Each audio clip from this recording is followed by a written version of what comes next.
Good morning, everyone. A great pleasure to get a chance to talk to you today. Yesterday we were in Bristol. We had the pleasure of our Trade and Investment Minister, Lord Green, talking to us there, and he emphasised the opportunities that all companies should be looking at in China. Hong Kong is very much part of that opportunity, and I'm going to rattle through some slides just emphasising that Hong Kong is actually still a very credible market in its own right. It's also a very good gateway into mainland China, and also a predominant headquarters for companies, British companies in Asia.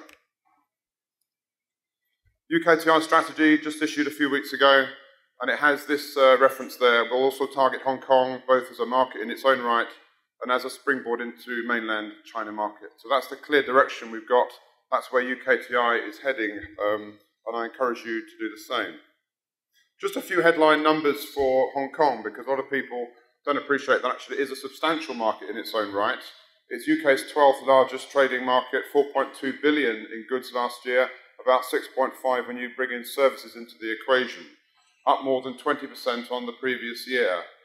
This is a greater export market than Japan, India, Australia. A lot of companies based in Hong Kong, as I said, 300 plus, use Hong Kong as their Asian headquarters and as their global headquarters as well. Why Hong Kong? It's easy to do business in Hong Kong. It's one of the easiest places in the world. And there's a list of things there, a list of attributes for the Hong Kong market. And all of those are very relevant to any company, but I think particularly relevant to SMEs that are trying to manage risk as they approach a market.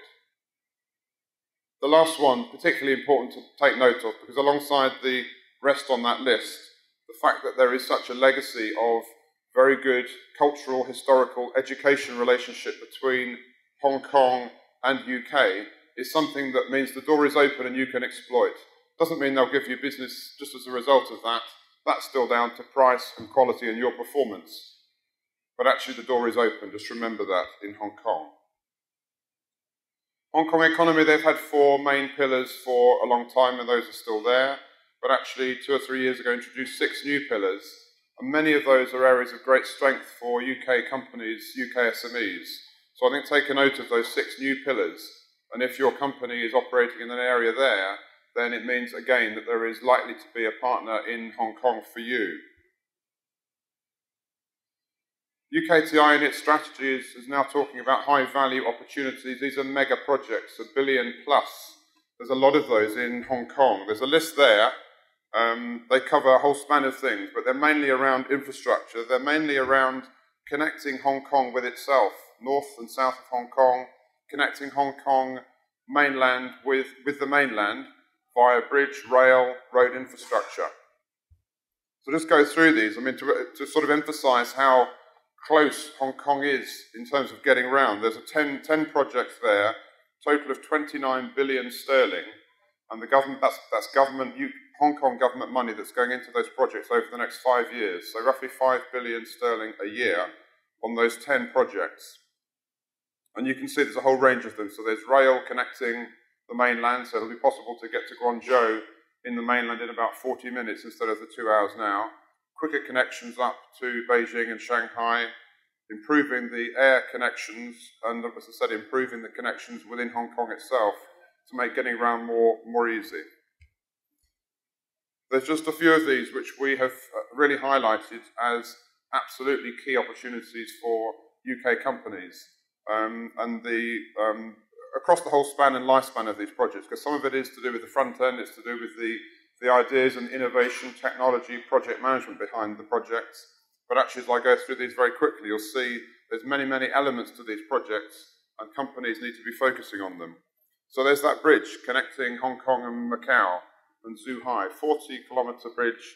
Work has already started on that, but there'll still be tender opportunities coming out over the next year or two. There's 5 mega rail projects, as I mentioned. This one starts off in West Kowloon, the dark side we sometimes call it, which is connecting Kowloon with mainland China and improving the links to mainland China. So there's 5 mega rail projects. There's something called Lok Mau Chau. That little loop there is on the Hong Kong side, but actually you see Shenzhen is the populated area above. That, again, is a huge area, about 84 hectares, and it's planned for higher education and R&D land use. So mega exciting projects and a real genuine twin project between mainland and Hong Kong.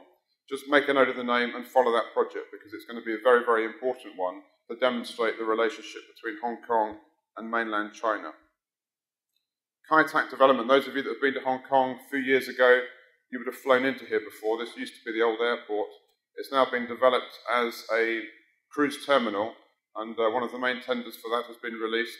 But it's also going to be an area for tourism, wider development, and also a 50,000-seater stadium in the coming years. So again, keep an eye on that project.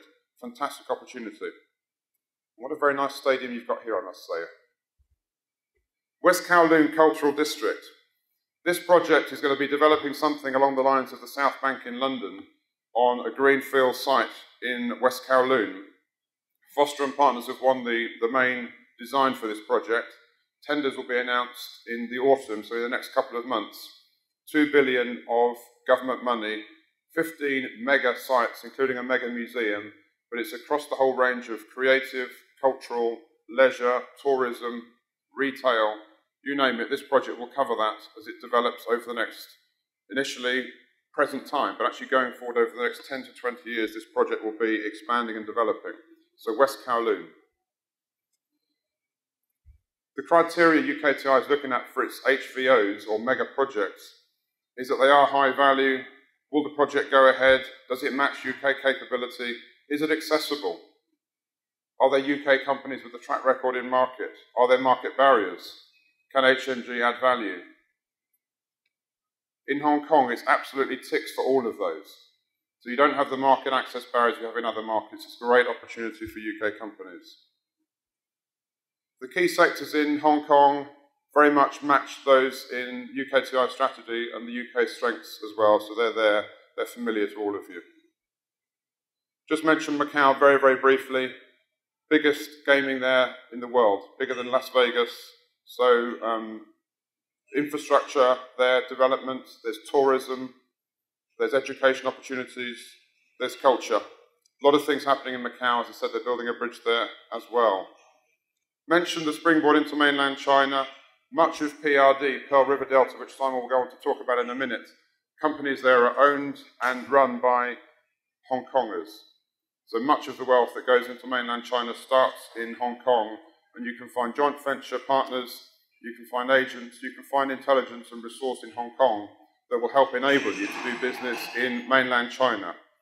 It's a particularly good route for SMEs, as I've explained already, because it helps you to mitigate risk, and there is significant risk if you don't actually get a chance to do your homework and plan that route properly. So do seriously consider Hong Kong alongside all the other options for going into mainland straight as well. And briefly again, as an Asian headquarters, many companies are setting up in Hong Kong. They're then moving their business into mainland China. They're then considering and expanding to reach other parts of Asia. Half of the world's population is within 5 hours of Hong Kong. It's tremendously easy to reach from Hong Kong. And it mentions there also the incredible investment, inward investment coming from Hong Kong into this country, which may be relevant to some of you as well. How can we help? You'll get the same spiel from all of my colleagues, all 70 of us out there today. We provide a very good service, very good value service, and we can provide a whole range of help. I think my question to you is probably, or my challenge, you ask us what we can do, and we will do it. And we work with a number of key partners, some of which are here today, one of which is Hong Kong Trade Development Council, but others in market as well. And I just flag up in September, running a huge series of events in London, Cambridge, Leeds and Edinburgh, promoting Hong Kong again, and it's the last visit of the current Chief Executive of Hong Kong. Thank you very much. I'll hand you on now to Simon Shen from CBBC in Shenzhen. Thank you, Stephen. I will just go straight into Southern China, especially in PRD. For the last 60 years, I think the world has saw the rise of China, and for the last 30 years, I think China have saw the rise of a Bohai Rim in the north and Yangtze River Delta in the east, and also the rise of PRD in southern China. But what about next 10 years? I believe you will saw quite a few regional clusters coming up. For example, the Fujian cluster, and also the Guangxi-Beihai cluster, and the southern central China in Hunan province. And a lot of regional cities will be coming up very quickly. But for the time being, I will just give you a quick snapshot about the PRD region. In the past 30 years of China's open door policy, actually, the Perovskite region has been regarded as one of the workshop of the world because of the condensed cluster of manufacturing for exports. And the PRD region actually occupies only 1/3 of the land area, but only 40% of the population, but actually it counts for very important parts of the provincial economy. It counts about 76% of Guangdong's GDP and 85% of the FDI and vast majority of Guangdong's exports. And in terms of the China as a whole, it counts about 10% of China's total GDP and also 10% of the FDI, about a quarter to 30% of China's total export. So you know how important it is for the PRD region for Guangdong and China. But that's all the achievements you made in the past few decades. What about next? Actually, the provincial government of Guangdong and the central government attaches very importance to the development of Guangdong for the next phase. So the National Development and Reform Commission and the State Council approved a new blueprint for PRD's further development. That's called Outline of the Plan for Reform and Development of the PRD from 2008 to 20. And the prime aim is actually to work very closely with Hong Kong and Macau and the neighboring provinces, including the neighboring countries of ASEAN, to build up the region into one of the most important and competitive regions in Asia, and also the most dynamic and competitive city groups in the world. By developing the advanced manufacturing and modern services, as well as the science and innovation, we will eventually build up the region into a very competitive region. As you can see, there's very ambitious target for the Guangdong government to put this region to be. For example, the GDP will reach the level of the country of Korea. Right now, it's about 700 billion at the moment, but it will be more than 1,000 billion. And in terms of the per capita GDP, this region will catching up with Taiwan by the year of 2020.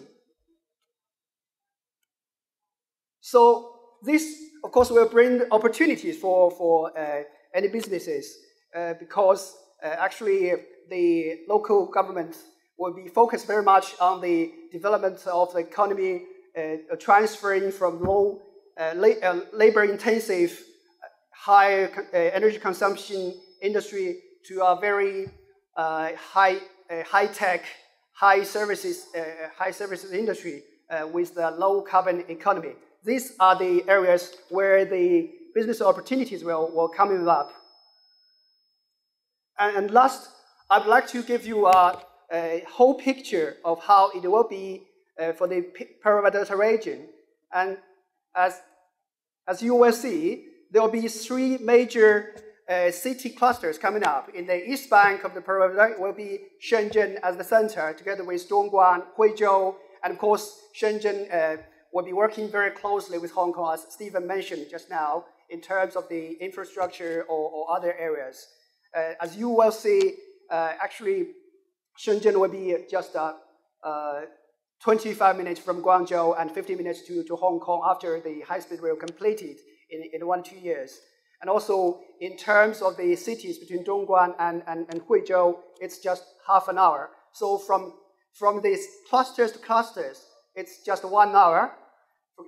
And from the city to cities, it will also be less than 1 hour after completion of all the light rail completed, or the express rails.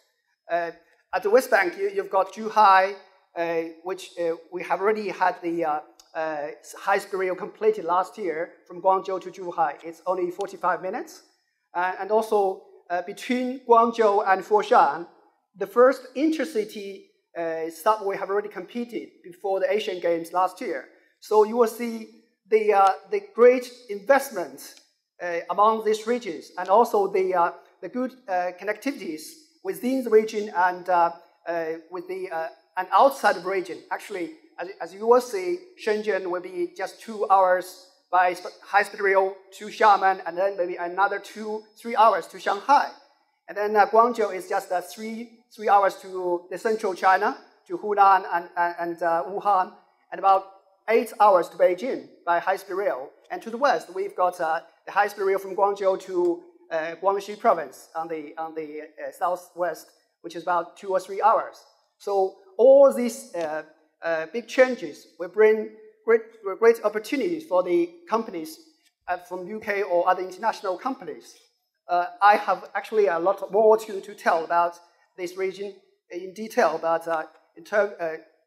given the time limited, I will not go by one, and just a few pictures to show you how Shenzhen or other city clusters have developed over the past years and in the future. And last but not least, I would like to give you a little bit more information about CBBC. We are a business-led organization between government and industry, and we've got a very good network across UK and China, 9 offices in UK and 11 offices across China. We are always very close to you to help if you would be interested into China. That's all from me. Thanks very much.